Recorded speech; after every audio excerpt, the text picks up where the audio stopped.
donc ndenge zawana na niveau armé makambo ebele esalemi et bao bazotala na champ de bataille. Donc kuna eza ya koyinda ba récupération sur ba récupération ba eliko ya FARDC et mati likolo parce que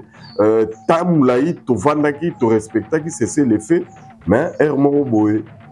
bato moko balinga bamona biso lokola bayuba yango wana omoni Mukontombolo a changé fusil d'épaule na minute oyo tokomi na niveau ya réfléchir sur le plan d'attaque mais est-ce que tozobanda guerre yango na 2024 to ekozala nde na 2025 na lobi na yo vivra verra ndenge tolobaka soko moni te kondima te mais malgré minduki eza na mesa minduki ezosolola na champ de bataille bitumba eza kobundama kuna na este ndenge eza wana bawazalendo surtout bango bapatriote donc bazali vraiment koaccompagner FARDC ndenge elongo bani mpe baza kolakisaki bazali mpena bapatriote ya solosolo mais président na biso Félix Antoine Tshisekedi Tshilombo après kosala bamise en place na armée atomboli bateau na ye de pèlerin akitaki d'abord na Brazzaville et pas yoka kina kutana na kulutu na ye Denis Sassou Nguesso papa na ye oyo ba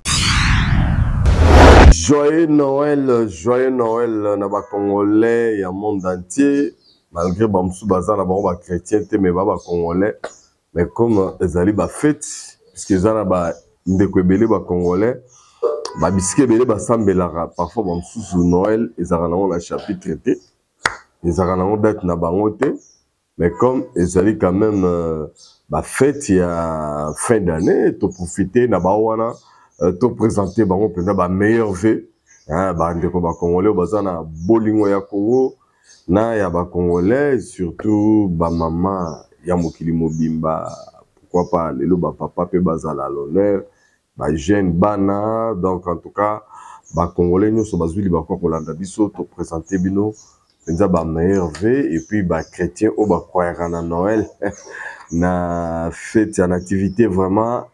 joyeux Noël na mabota na bino. Merci, bienvenue sur Tindika Télévision avec votre humble serviteur Saint Thomas à travers magazine Nabino. Soro monité kondimate bozali ebele pour na kolanda biso na remercier déjà Junior Kapaya vraiment aza déjà wana pour na kosunga biso. Et pourquoi pas Refé qui sombre depuis Londres et puis la grande équipe. Il y a Tindika Bino tout. Joël Noël Lelo pour retenir sur régulièrement parce que ça la ma dédicace parce que ça va fin d'année. Et ça la moi bien mon boy quelque part. Donc, beaux alara Bino quoi. Merci. Alors, tu solo la masolo va congolais Lelo et surtout, Baramutali, activité à Mokonzamboka. Pourquoi pas actualité? Tu boire à moi l'issue. Kotoyo, Tobaki Kotoyo, mais boye bakezali parmi ba avant dernière émission il y a année 2024 tobandaka on a janvier 2024 ndenge biso tolobaka soki monité kondimate je crois que ba congolais belé ba moni makambo ebele bokanisaki bomoni eke le contraire ou pe bamso o bakanisaki ba moni et s'accomplir maintenant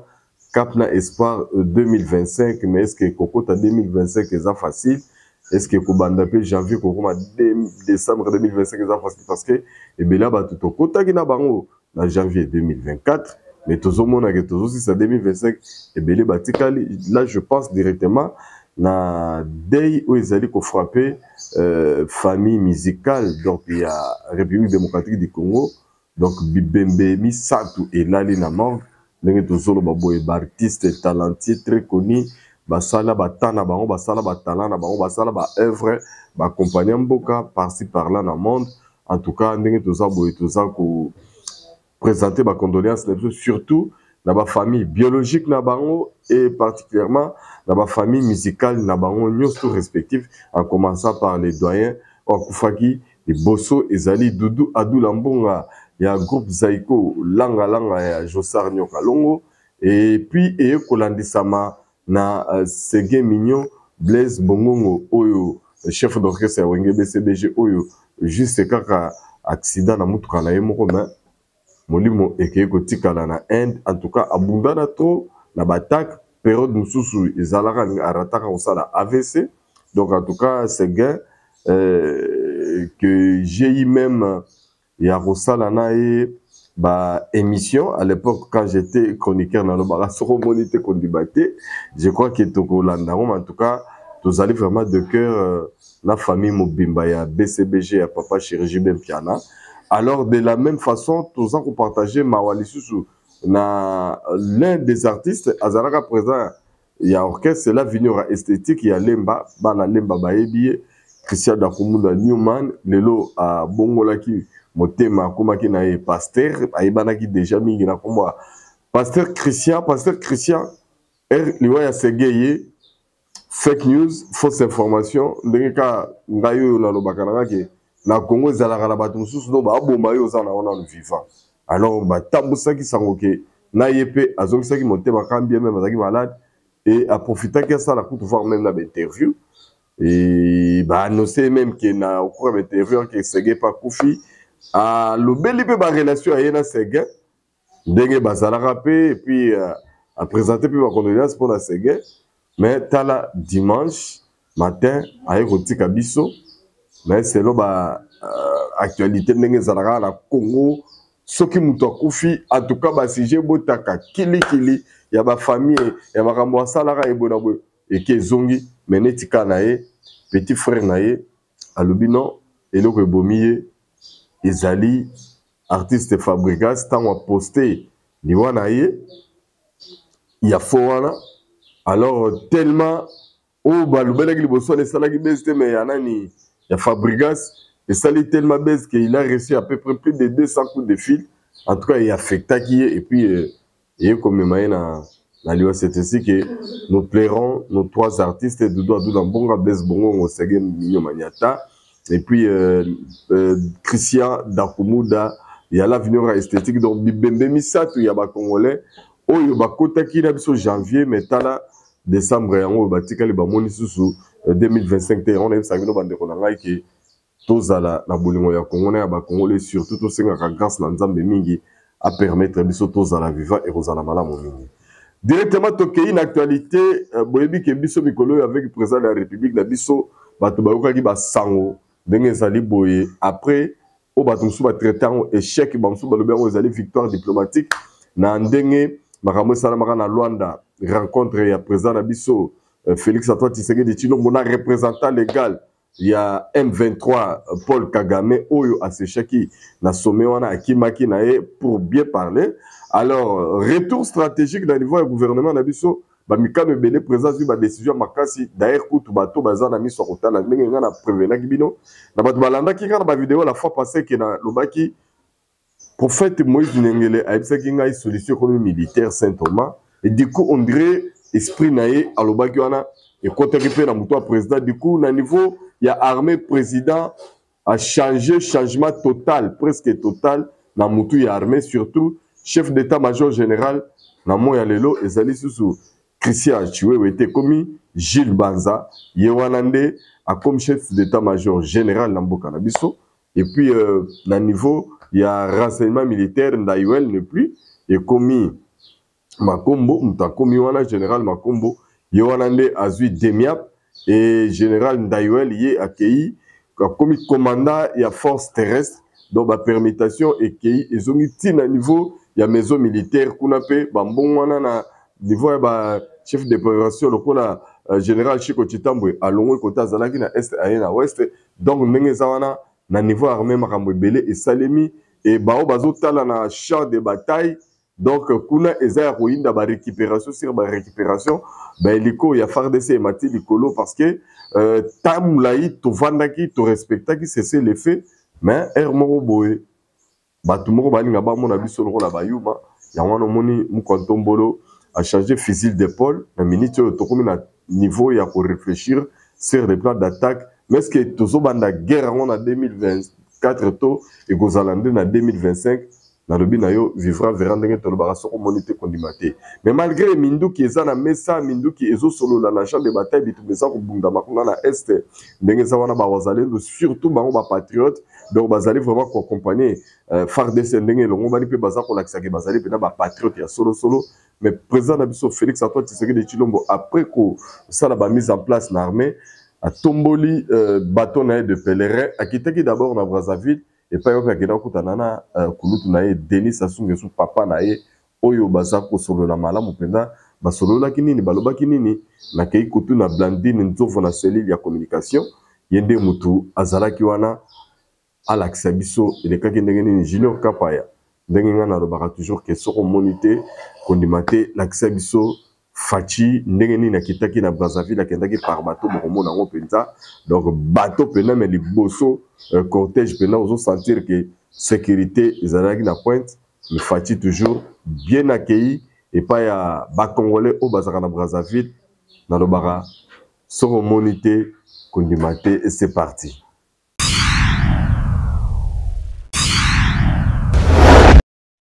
Le majestueux fleuve Congo, une voie navigable majeure desservant les deux capitales les plus rapprochées au monde, a accueilli ce samedi le bateau Majestic River avec à son bord le président de la République Félix-Antoine Tshisekedi Tshilombo. Direction Brazzaville, capitale de la République sœur du Congo, pour une visite de travail de quelques heures. C'est sur le coup de 12h30 que le président de la République est arrivé à Brazzaville. À l'accostage, le rituel protocolaire respecté, le président Félix Tshisekedi a été accueilli par Anatole Colinet Makosso, Premier ministre congolais, accompagné des membres de son gouvernement ainsi que des diplomates RD congolais accrédités en République du Congo. Après, le cortège a pris la direction du palais présidentiel où l'attendait son homologue, le président Denis Sassou Nguesso.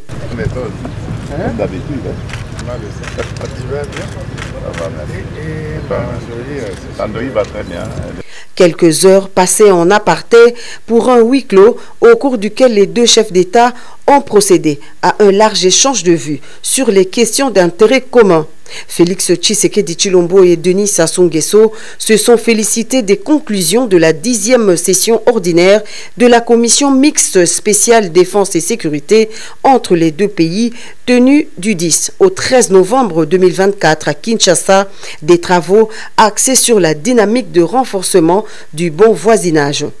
Pendant ces 4 heures de tête-à-tête, les deux chefs d'État ont également abordé la situation qui prévaut à l'est de la République démocratique du Congo, avec un accent particulier sur l'état du processus de Luanda. À ce sujet, le président Denis Sassou Nguesso a réitéré son soutien aux efforts de médiation du président angolais Joao Lourenço. En outre, il a exhorté les parties à poursuivre et à privilégier les négociations en cours, une des voies dans la résolution des conflits. Deux préoccupations de la presse des deux pays soumises aux deux chefs d'État. La construction sur le fleuve Congo d'un pont route-rail devant relier Brazzaville et Kinshasa. Le président Félix-Antoine Tshisekedi Tshilombo rassure. Tout va bien, le projet se porte bien.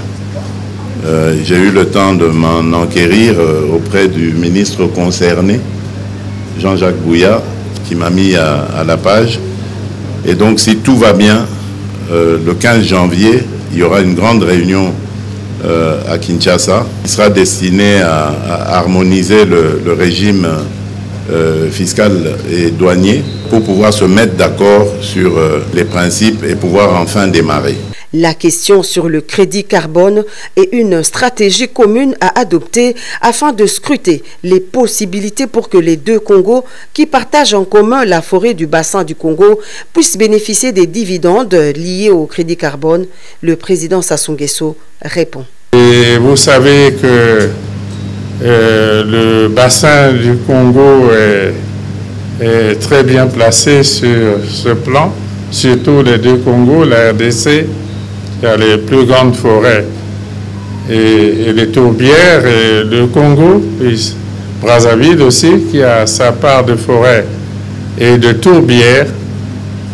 Et il s'agit là des richesses très importantes pour l'Afrique. On constate malheureusement que jusqu'ici, le carbone des pays africains est été au rabais. Nous croyons que le moment est venu pour que les peuples qui protègent ces écosystèmes, surtout les écosystèmes forestiers et les autres richesses, surtout les forêts, les peuples qui les protègent pour le bien de l'humanité, et nous pensons qu'en contrepartie, ils devraient en tirer des résultats substantiels pour leur développement. C'est dans la soirée que le chef de l'État, Félix-Antoine Tshisekedi Tshilombo, et toute la délégation qui l'accompagnait ont regagné Kinshasa, la capitale.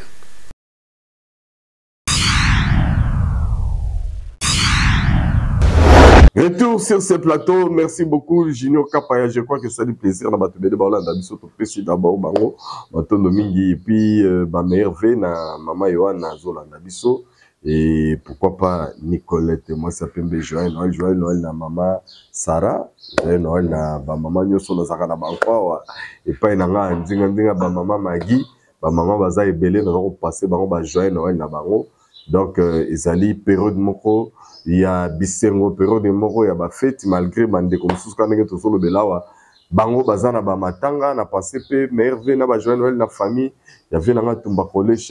ya Maman Laurence na mokonzi ya Liverpool donc ba bazali et belé grande sœur chérie na Canada Maman Annie ya pasteur Lupanza badi banga depuis Petro Congo na libota mobimba joindre Noël na mabota na bino bozo na biso merve sali bien surtout pe na libota mombaya fait qui sont mes mamans na bana merve na bino yango wana tozo continuer actualité ndenge tolobaki ke mokonzi mboka azola la te butu moi donc azali partout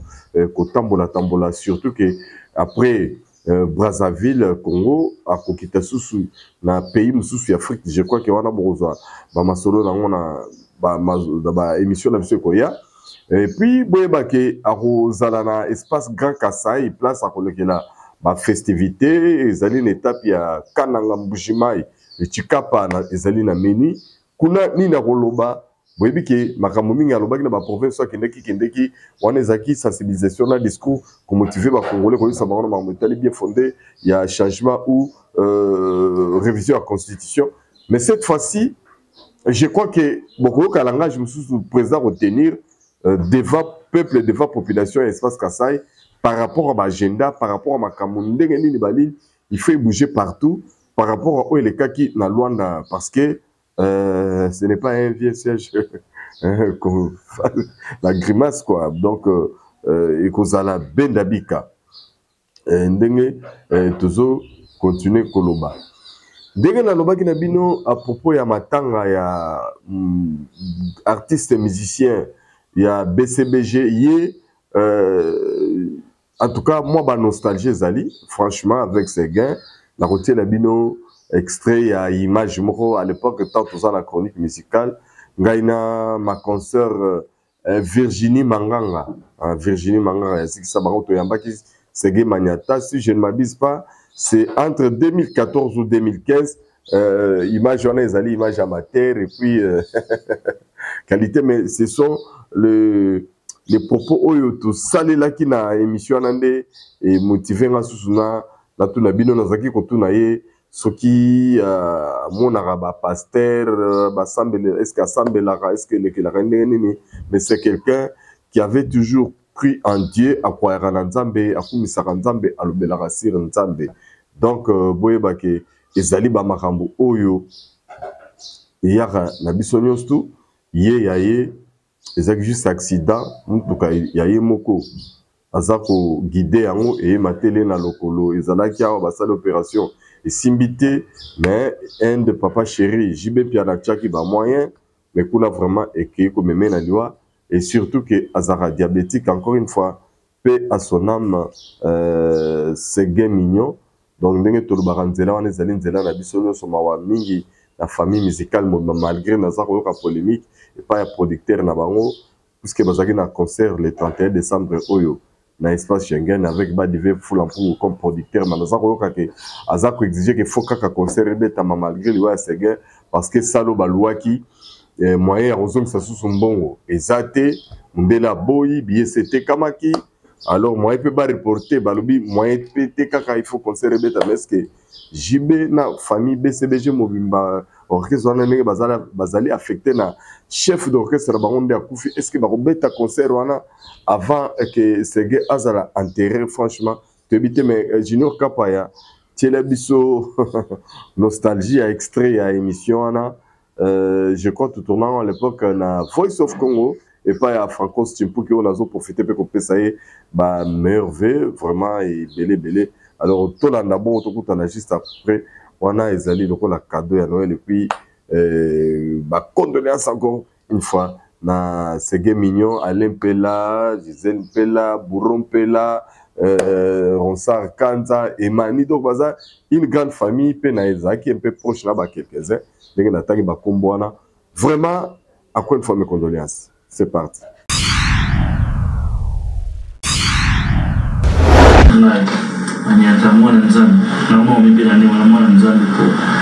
Moto Nzambe autobus na 2014 na liwa makasi nabo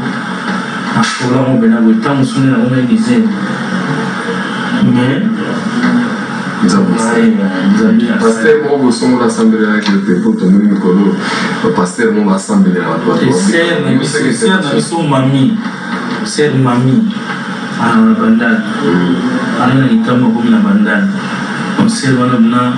aleni c'est makasi na ba prière. Un pasteur, moi, peut mettre un oncle, mon oncle, il fait un pasteur. En tant que trop. Moi, il n'a pas pasteur, pasteur dans Congo. Oncle, maman, déjà, dans mon frère, tu fais un parler, tu mets un surat, il y a vos salaires. Saint Thomas, il a dit que c'est bien. Vous avez fait un bon, ma pauvre petite. Est-ce que pour Nayo, les acquis normal, les acquis attaquent encore? Elle est normale. Elle est normale. C'est peut-être une notité. Une notité. Ils sont les couilles pour les Biso bana nzambe to sipetana biso mutute non orchestre likunya donc webi na orchestre kunga na moloba ça c'est la rien webi amnenga likundu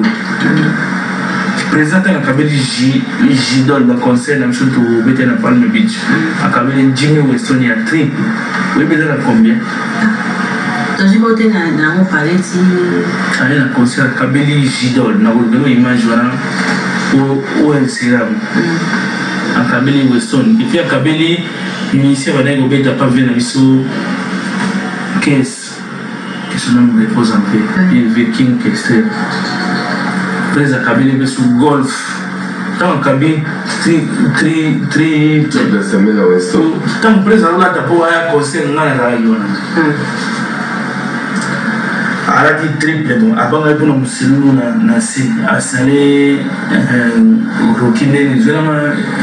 golf ya Weston wana chana na sa pour la ubina tamu soma banzimbo ya seben o yego na police na wao kwe na wolongo na rati golf tant de combien la bina ne peut bien et puis na suka kabi boro triple voilà akabeli pena popoli pas tout. Est-ce que c'est vrai donc non babukaki on a notre oui babukaki mais si ils ont dans mode donc c'est bon one de l'homme qui est là-haut tant suba ba tumele ba donc ansage c'est un gros hôpital pour nanda na été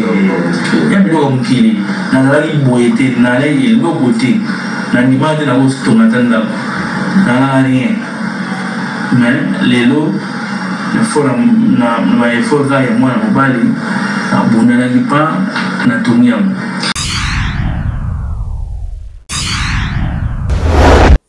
Merci beaucoup Junior Kapaya, merci beaucoup la grande famille à Tindika. Alors poto si lisambote to clôturer événement à lelo tozali le 23 décembre donc d'ici là bozala vraiment en plein ba fête bana surtout ba continuer ça mais actualité zali que président Fachi asangisaki ba député na ba sénateur la fois passée na chapiteau na ya na oyakuna donc a solola ki na bango mais ezaki na place moko na yokaki regret na ye face à l'union sacrée o ngala mona ka bango boskise ngai pona ba terre mona ba hypocrite bakendaki pena na vrai sens ngai na mona ka pe déranger ngai a rappelaki bango que soki abomaki alias yaena FCC ezalaki pour que ceux qui va créer union sacrée et se comporter ndenge moko te na bizaleli oyo bato FCC bazalaki na ngo de triste mémoire mais comme bato belé ba composer union sacrée ezali bato mingi bautaki na FCC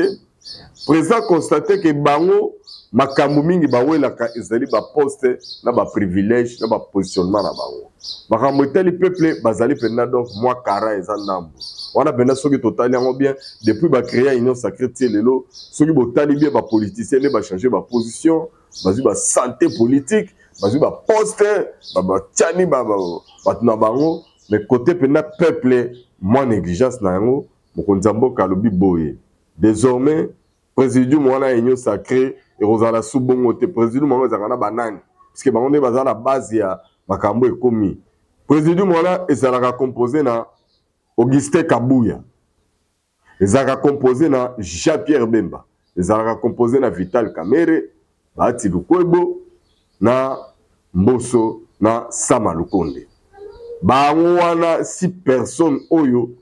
na regard ya mokonzi mboka musala na bango na union sacrée et monani penza bien te parce que makambo mingi ba travailler plus ba réflexion na bango ba raisonnement na bango ya bato oyo bazalaki plus concentré na ba positionnement na bango ya ba poste na bango ya ba privilège na bango ya makambo na bango na bato na bango na ba parti politique na bango na ba regroupement politique na bango mais o tali petit peuple batikali pena ko mouiller mayote yangwana azui mokano que il faut désormais